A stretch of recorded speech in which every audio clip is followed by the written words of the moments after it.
Happy Monday. We are doing our daily log meetings and photos today. I had to think about it. Our Q&A, if you have questions, please use the Q&A at the bottom. This is being recorded, so keep that in mind. Kevin Kellish with Procore is joining us today, and we have Kate Cunningham on the line also. Kate is our account manager to make sure everything's on the up and up for us. So I'm going to go ahead and turn it over to Kevin and let him get going.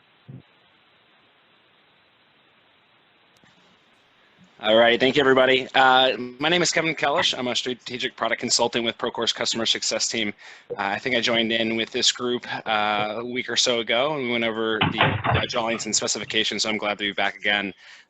If you weren't able to attend that session, my role at our customer success team is I came from the industry. I actually worked out in Colorado for Morrison. And then I went to Skanska, and now I work in a role where I leverage my industry knowledge and my product knowledge to find processes that best suit teams like yourselves. So glad to be here, and let's go ahead and jump in. And today's session, we're going to be talking about daily logs, meetings, and photos.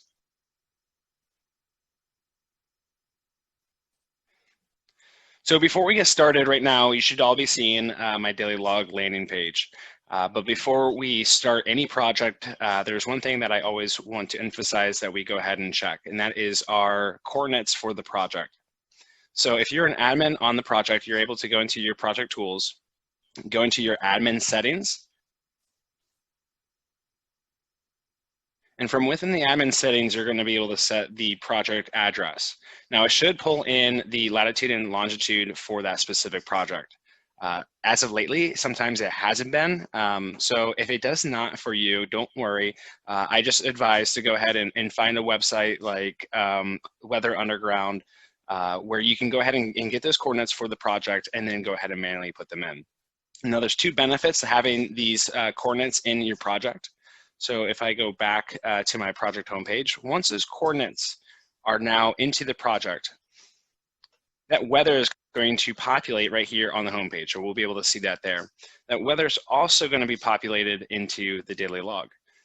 We use a system called Dark Sky, and Dark Sky is where it's an API that we use that collects weather data from all the different weather stations in your area and combines and gets the most accurate weather readings for that specific location.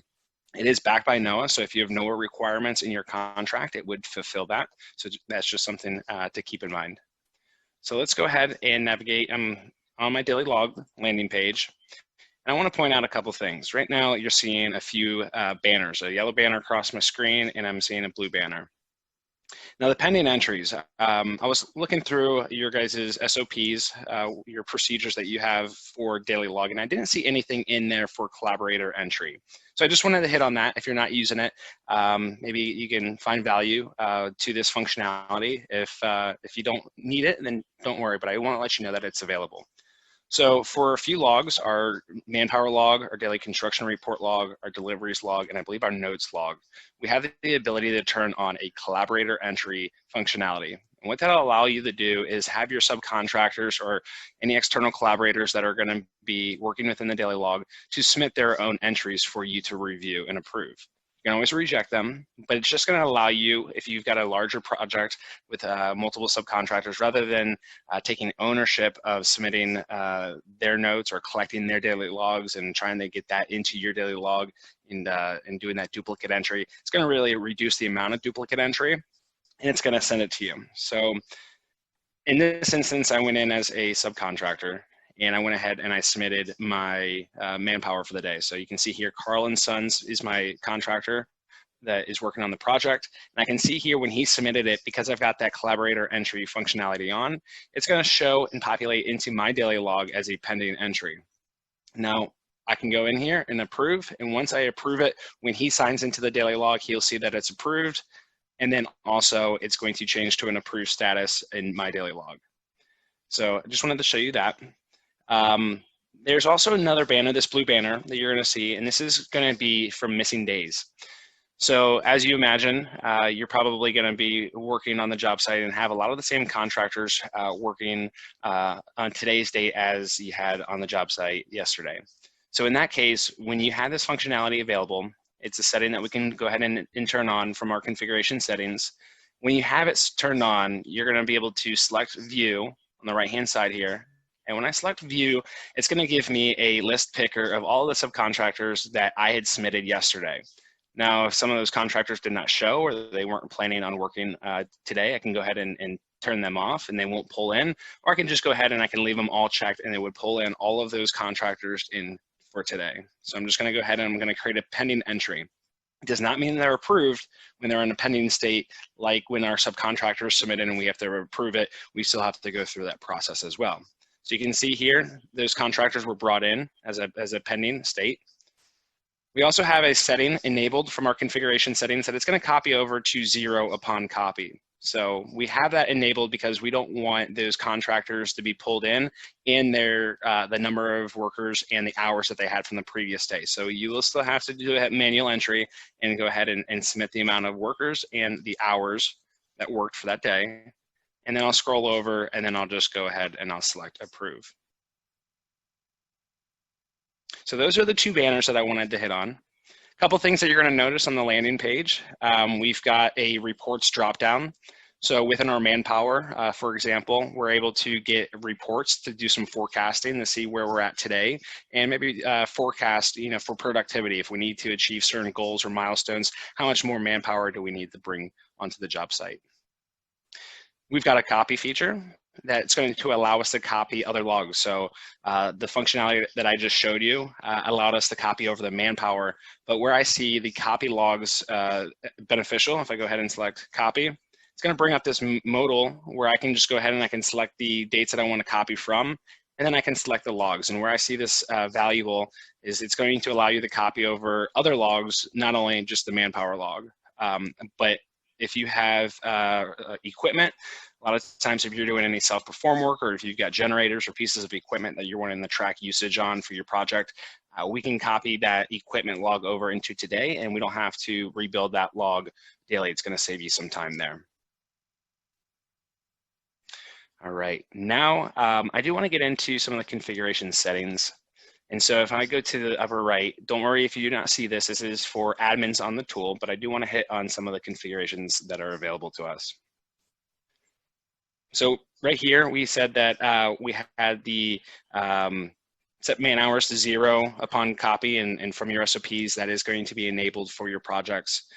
This show created by on log entries, this is a really valuable functionality. This is going to bring in a new column within the daily log or within a log entry that's going to show the individual who created that entry. And where that's valuable is now with that enabled, we're going to be able to filter by created by, and we can select the individual that we want to filter, and we can select a specific representative or field personnel who's overseeing a scope of work. So in my experience working, we would have a general superintendent and then multiple assistant superintendents overseeing certain elements of the project or different scopes of work. And if I wanted to get a user-specific daily log, I can just go ahead and I can use that filter and filter by that specific individual. The next one, the show missing companies banner, that's the blue banner that we talked about. That's going to allow us to select the companies from the previous day. And then these are the different logs that we've got available. So I do encourage you to look through the logs and see what you feel would be valuable on your project. Not all of them will be valuable or bring value. And if you have too many and they're not really relevant to your project, it can be overwhelming for field teams. So I do encourage you prior to the project beginning just to sit down, go through with the superintendents what they feel would be beneficial to include in the daily logs that they could use. You can always enable them at a later time to get that information if you need it. Now, a recently added log type is our delay log. And so when you enable that delay log, you're actually going to see this new tab appear. And so if I click into this delay log tab, we're going to see a number of different delay types that are out of the box. Now we can also add custom delay types. So you can see here, one of the custom ones that I added was COVID-19. And so when I add that custom log or delay type to this log, When I go into that log on the daily log and select the drop-down picker, these are going to be available for me to see, and I'll show you that as we progress through today's training.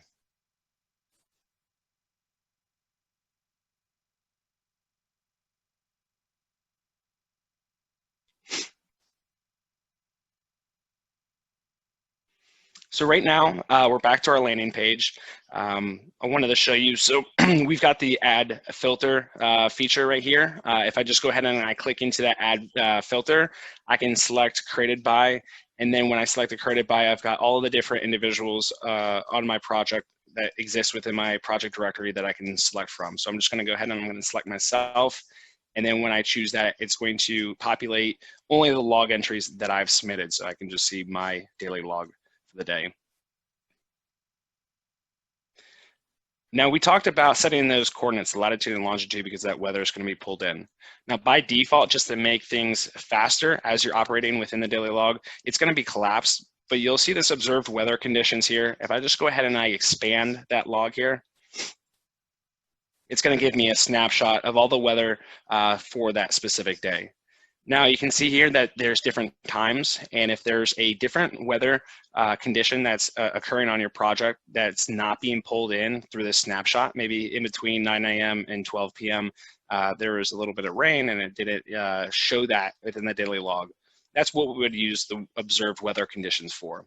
We can go ahead and do multiple observed weather conditions if we were doing different crews and there was different weather conditions that we wanted to represent into the daily log, but we can just go ahead and select the time, the condition, all of the information that we need there. Now, a couple questions that we typically get is what's the difference between the manpower log, the daily construction report, and the timesheets log. 3 different logs to track time, and so I just wanted to explain that a little bit.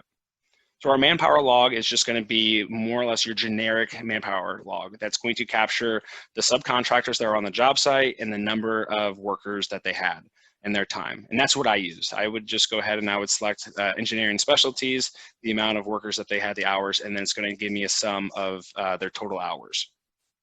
The DCR log is going to get into, let's see if I've got it, the daily construction report is also going to track manpower, but it's going to track it in a more granular way. So we're going to be able to identify how many foremen, journeymen, and apprentice they had. And where I see that beneficial is if you were expected to be done at a certain date, or if you were expecting to get a certain production rate from that specific subcontractor that was not being met, you can run your reports and you can see, okay, well, we're getting a lot more apprentice than we are journeymen, and we're falling behind in our production. So why don't we get more journeymen out here and less apprentice to pick up that production? So that log right there is going to allow you to see that type of information. Another log that we see used quite a bit is our deliveries log, and we have an attachments field with most of these logs. And what I recommend, all of this functionality, we're going to switch over into the mobile application so you'll be able to see, but you're able to add attachments. So if you get a delivery slip, maybe a concrete pour slip with that information, you can go ahead and pull up the application, add an attachment, take a photo, and then you've got that capture right there within that delivery entry.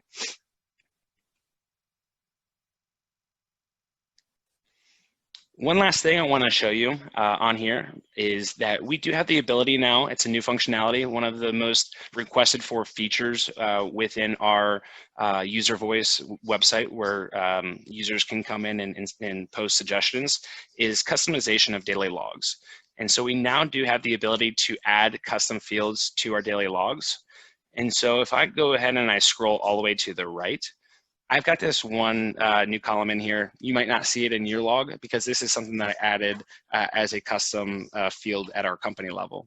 So if you do have daily hazard analysis or pre-task planning that you require all your subcontractors to complete prior to the day beginning, you can go ahead and add a simple checkbox, and then that way we can go ahead and check that to make sure that that was completed prior to the day. And all of these fields that are customizable, they're reportable, and we do have the option to do a simple picker or checkbox like you see here.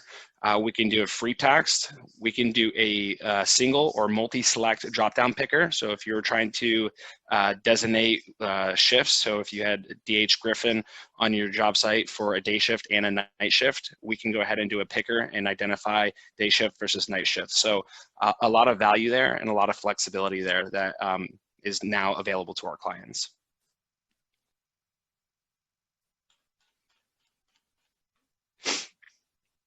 So we do have a photos log, and one of the emails that I received prior to today's training is just the emphasis that we wanted to put on putting the information into our photos when we're uploading photos to the daily log. And I'll get into that a little bit more when we get into the mobile device. But I kind of want to just ask, typically when you guys are uploading photos to the daily log, if you're doing so now, are you uploading photos to the entry of the manpower itself? So I've seen individuals add photos as attachments to that specific line item, just so you got the full story. So you've got the comments here and you've got the photos, but we've also got a photos log where we can go ahead and add photos too. So I just want to take a quick second, and if you don't mind, just go ahead and let me know what you guys are currently doing on your projects.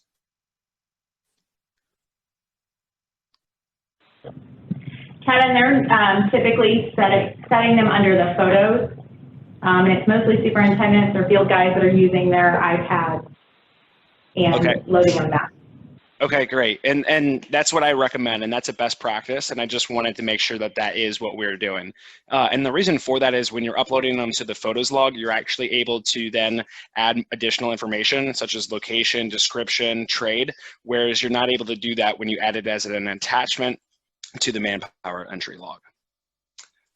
Now, one of the settings that we have available if we navigate to our photos tool is push photos to the daily log. So, or push photos from the daily log to the photos tool. So if you have that setting enabled, it'll take all of those photos and push them into an album in the photos tool, and it's going to be in an album called Photos from Daily Log. That's just going to save you some time if you're trying to reference a photo after the fact, rather than going and trying to find the day that you took that picture and the entry that you submitted it into. It's just going to be one central place where you can find all of those photos that were captured from the daily log.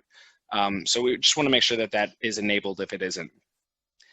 Something to know about that, though, is that if you do have the setting private by default, so photos are private by default, enabled for the daily log, it will not allow you to add photos to the photos log on the daily log if that setting is enabled. So I just want to let you know about that if you kind of run into that roadblock.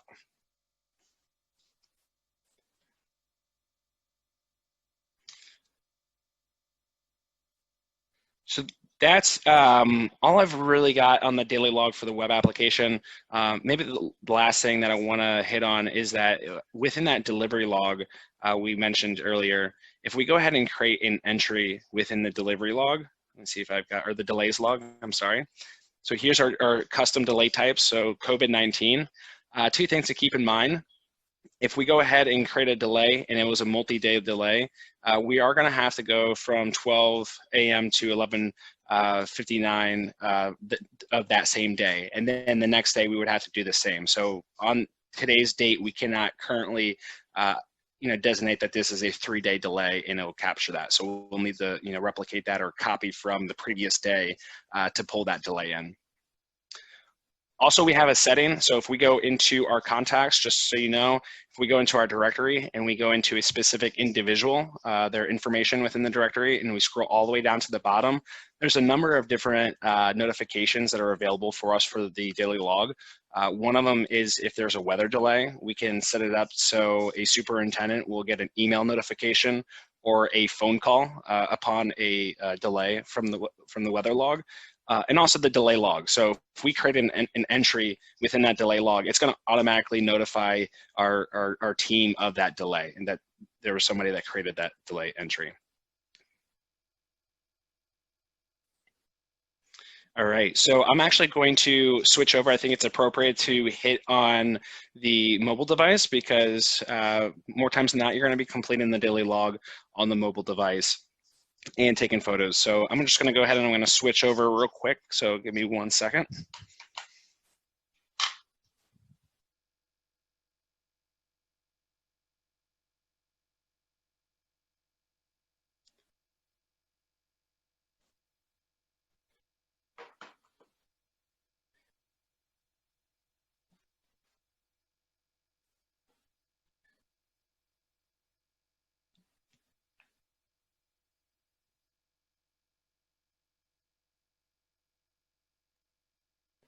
All right.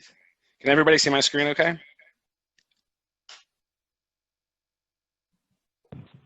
Yeah, we can see you. All righty. So I'm just going to go ahead. I'm going to click into my daily log. Right here, you can see that we've got a couple options. We can scroll through the dates, so I can just click the right little arrow here or the left arrow to toggle between different days. And then underneath the date, we actually have this calendar view. And so this calendar view is just a nice way for us to digest that information that's captured on the daily log across the entire month. So rather than just going into a specific day, finding that list view, we can see here really quickly which days have been completed, which days haven't been completed, and we can go ahead and click into a specific day and see if there's approved entries or pending entries and just really capture that information there.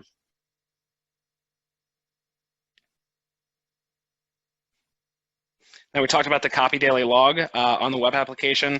That is a functionality that's also available on our mobile device. So you can see in the upper right-hand corner of my screen, I've got the copy option. If I select that copy option, I can copy from and I can copy it to. So I'll just go ahead and I'll change that date. I would click into it and select the 17th. And then I would copy that to the 18th. And then as I go down, I've got the different modals or the different log types that I can copy over. So we talked about let's see a good one, maybe our daily log, construction report, maybe there's delays that we wanted to copy over. So we can just click into them. You can see that there's a little checkbox that was visible now once I've checked into it. And then I can just go ahead and at the bottom, I can select copy logs and it'll copy it to that day.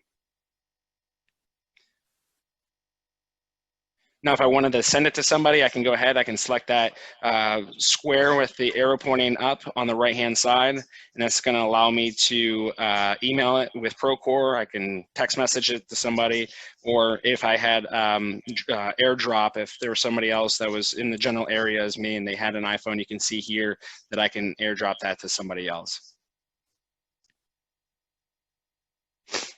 So with that, that concludes what I wanted to cover with the daily log. We do have a couple other tools, so I'm going to go ahead and I'm going to navigate into the Photos tool. So we've got a couple of different ways that we can view the data that's captured within the Photos tool. We can do it through the feed view, where it's just going to be a live feed of all of the photos taken on the job site. I can click into timeline, and when I'm in the timeline view, it's going to give me a timeline of when those photos were captured. And if I go to that search bar and I go all the way to the right of that search bar, there's 3 horizontal lines. And if I click into that, I can go ahead and I can determine if I want to see that those photos by month, by week, by day. So personally, when I was working out in the field, we would go ahead and on our server, we would have folders for that specific month. And then we would just go ahead and we would dump all of the photos that we took for that month into that folder. The metadata within the photo itself is going to allow you to do that within Procore without actually having to create folders. So there's no need for you to create an album for that month, because we can just go ahead and filter within the timeline view to get that information.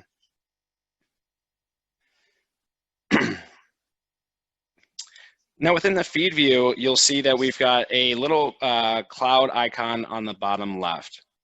So if we go ahead and we select that cloud icon, one of the things you'll see is this little @ symbol on the bottom left. If I select that @ symbol, it's going to allow me to select a contact that exists within my project directory. And so I can go ahead and I can select Andy. And if this was a photo, some material that was left out, I can just go ahead and I can have an informal conversation around something without escalating it into a task or an RFI or anything like that. So this is just a way for us to have an informal conversation. A picture is worth 1,000 words. And so we can go ahead and capture that picture, and then we can just go ahead and say,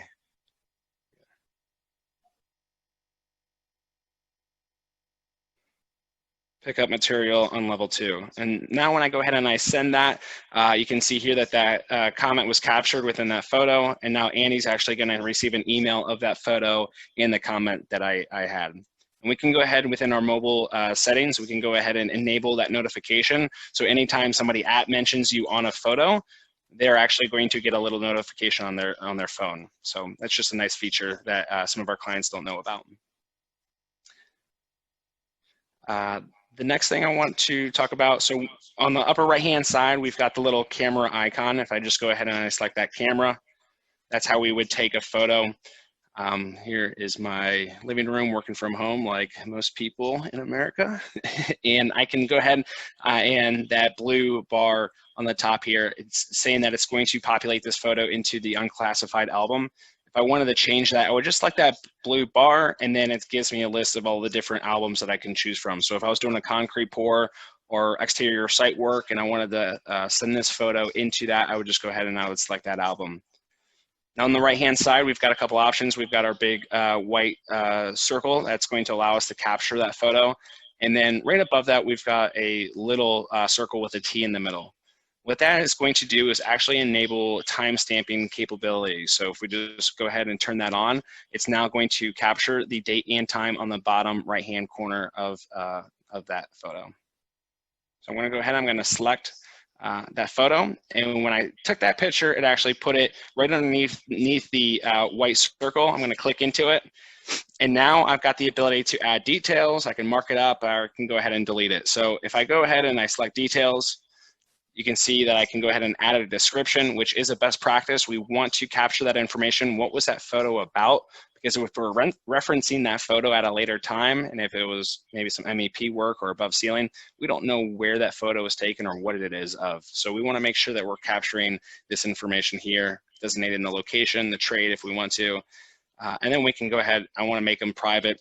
We have a setting for your account that's going to make them private by default. So that setting is going to be on, and we do not want you to turn that off. And the reason for that is because we want to protect ourselves from risk. We don't want owners or architects getting into our account and potentially seeing photos that they shouldn't be seeing. So any QA, QC, safety issues, that needs to be kept in-house, and so we feel that they should be private by default. So we're going to go ahead and we're going to select that, save that photo.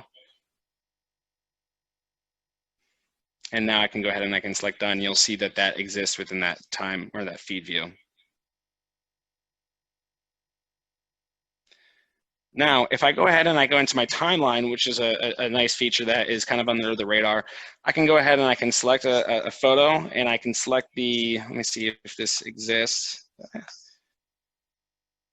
It was working for me on my iPhone before I started today's call. And if you do have your iPads or your phones, I encourage you to check this out because sometimes it's available. But from the timeline view, we can go ahead and select the photo. And then if you select the square with the arrow pointing up, you will actually see sometimes it's not populating now, push photos to daily log. So if you captured a number of photos for the day as you're just walking the job site, you weren't actually in the daily log, the photos log, but you wanted to push them in, we do have that capability to push into the daily log at a later time, and that's how you would do so.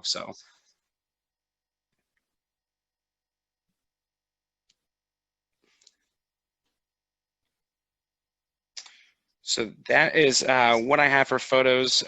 Maybe the last thing that I would just go ahead and point out is that we do have our quick add feature. It's just on the upper right hand. So if I'm at my tools page, the plus symbol in the upper right hand side of my screen, I can just go ahead and I can select that and I can take a photo. And that's going to allow me to just go ahead and quickly capture a photo without actually trying to find the tile for the photos tool. So just wanted to point that out to you.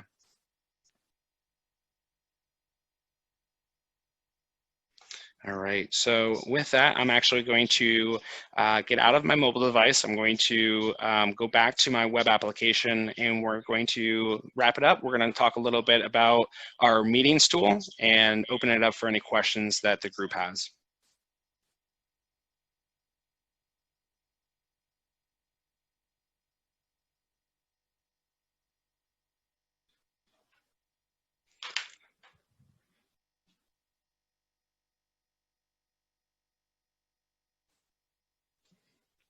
All right, so I'm just going to go ahead. I'm going to navigate into our meetings tool. And now one thing that I went ahead and I set up prior to my project, and this is something that your company level admins have probably already done for you, is they can go ahead and set up templates. And so if you have recurring meetings, you can go ahead and set up templates. Maybe it's a pre-installation meeting or a pre-con meeting or a weekly subcontractor or OAC meeting. We can set up predefined templates and use. The only thing is that, and Kate, maybe you can chime in, when I was reading through the SOPs, I did notice that there was old and new business actually selected as a best practice to use. And that kind of limits the flexibility with that.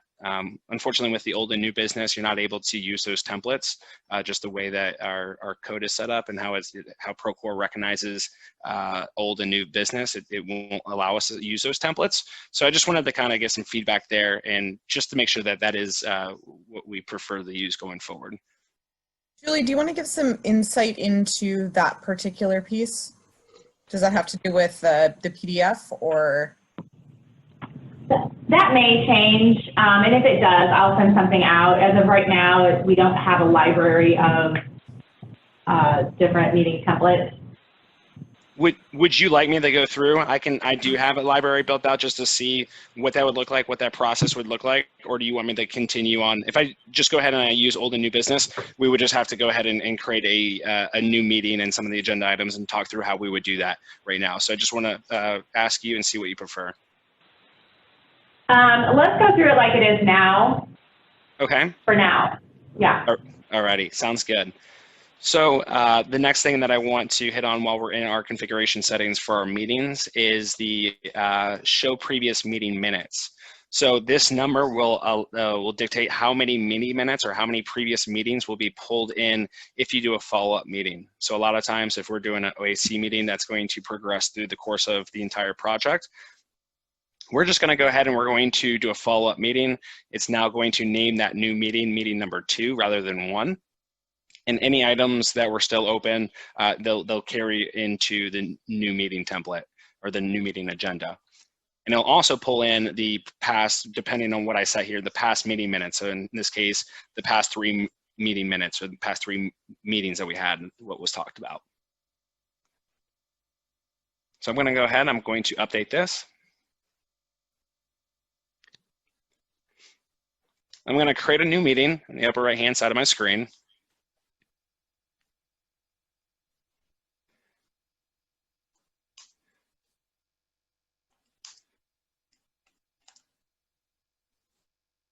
If we did have Zoom participation in this time right now with COVID going on, we do have a lot of remote employees working in other areas. So if we wanted to integrate with Zoom or GoToMeetings, we do have that capability. So we can go ahead and enable that and set that link into here. We can go ahead and give it the start time, the end time, just a little meeting overview. Select the attendees. So I've got a distribution group. Maybe this is just going to be my internal team. It's going to bring in these individuals. And now I'm going to go ahead and I'm going to create this meeting. I've got the general information for this meeting. Now I'm actually going to build out my agenda. So right now, right here in the bottom left, I've got the ability to add a new item. I'm just going to maybe title this safety. We're going to go ahead and talk about safety issues. Give it a priority, give it an assignment. I'm just going to leave it as open, and I'm going to save and create another. And then this issue is going to be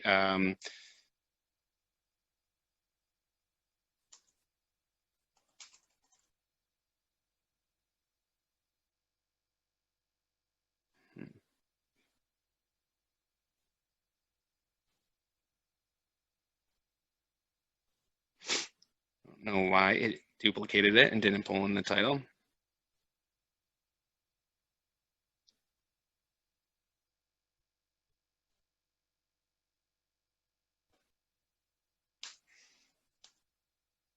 Shouldn't be doing that, so I'll just go ahead and check with our product team and see why that was not working.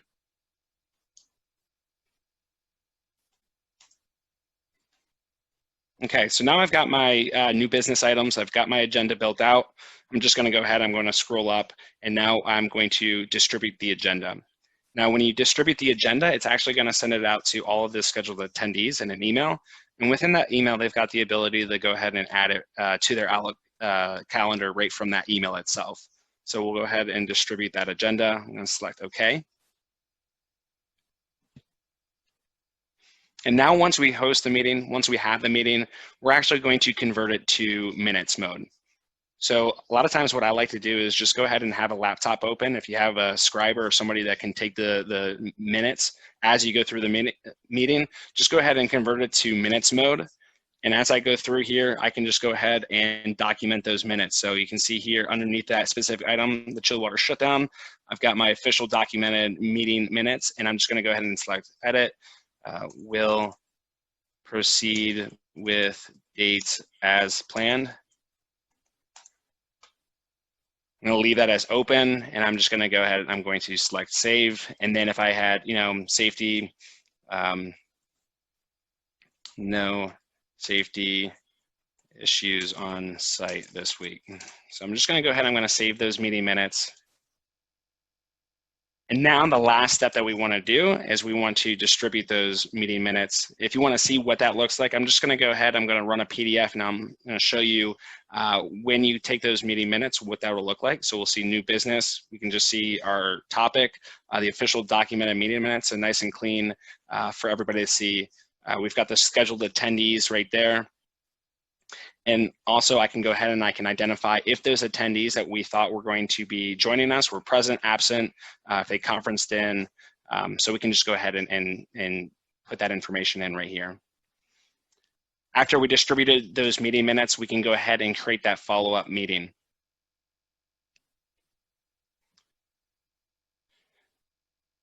So the last thing I wanted to show you, it's kind of overlooked, and a lot of clients don't know that it exists. But if I scroll down, when I did that follow-up meeting, I've got that meeting minute because we brought in, the previous 3 meetings, or the minutes from the previous 3 meetings into this this new agenda.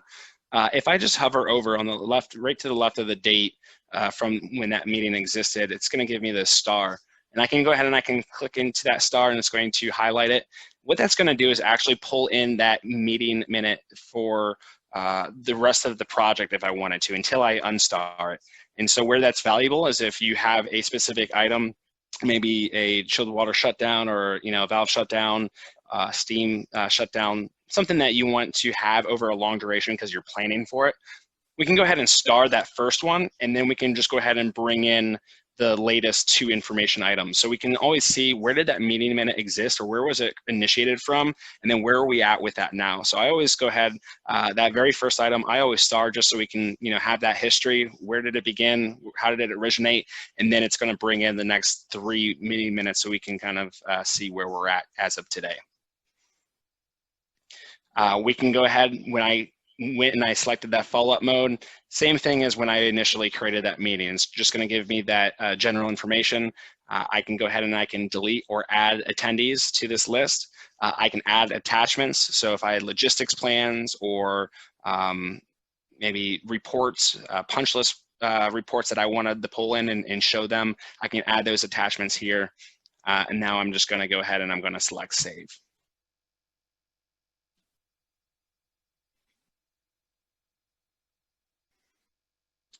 So that's all I have for the meeting minutes. Pretty straightforward, easy to use, but really powerful tool, allows you to keep organized. Something that I would keep in mind when you're creating these minutes. When you're creating a pre-installation meeting, a lot of times you'll have multiple of those pre-installations. You'll have a meeting with every single subcontractor that's coming onto your project.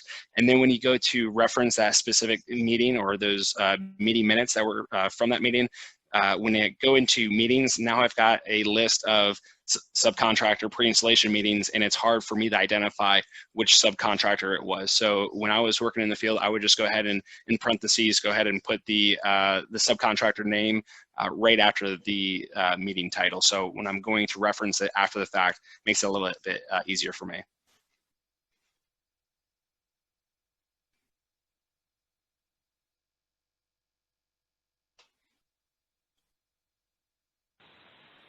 Hey, Kevin, I'm sorry to interrupt. There looks like there's a question in your Q&A.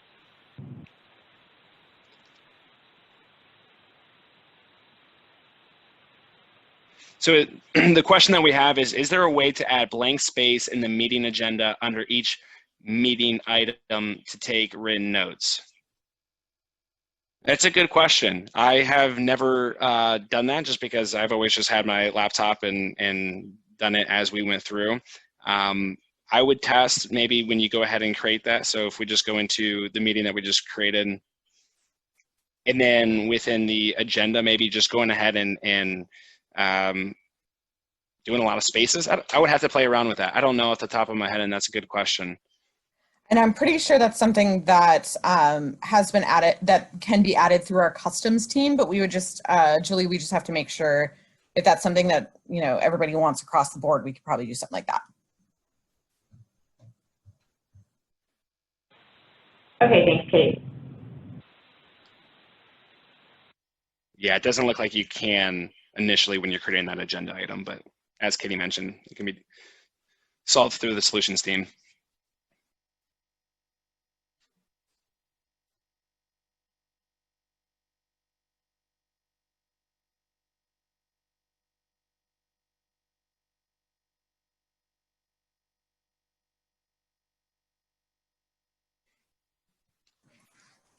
Oops. Let's see, is there any other questions out there? Please feel free to throw them in the Q&A. Otherwise, Julie, I think that is what we have on the Procore side today. Okay. Okay, so it doesn't look like anybody's got any questions on daily logs, photos, or meetings. I know that there's been some feedback, a lot of feedback from those of you that have already used meetings that aren't real crazy about the format. I am working on that with Procore, so we may have, that may be tweaked a couple times before we get it where we want it, but it is coming. So I don't think there are any project spotlights today. No. The next, go ahead. Just real quick, I just want to hit on that because I actually ran into the same thing when I was working. My project manager didn't like how the format came through when we built out the entire agenda within the meeting. So I do actually have an example of what I used to do. I used to build out in the description. So this one right here, if I just go ahead and I select view for this meeting, I put it into the description field. And I believe if I run it as a PDF, you'll see that it pulls in a lot cleaner. Unfortunately, it's not. For that specific one, I thought I had a good example where all of this information was actually populated within the description field. And then when I want to just view that one right there. And then for the new business items, I would just go ahead and I would run the meeting and then capture meeting minutes for anything that was in addition. But like you said, this is, you know, added to the meeting overview. Here's my agenda that I talked through. It was in the description, and then any added new items that I wanted to track, I would just add them to new business items. But just a little cleaner, another way. I just wanted to show you since that was something that was brought up. Awesome, thanks. I don't think we have any other items in here today. So next Monday is a holiday, so there will be no training. The next training will be June 1st. We're going to continue with Procore. We have a couple more. Next one is inspections, observations, and incidents. So if you have questions for those or be thinking about some questions, you can send ahead of time so they're prepared to go over that with you and have some answers for you. Kevin and Kate, thank you so much for today. Thanks for joining us, everybody. Thank you, everyone.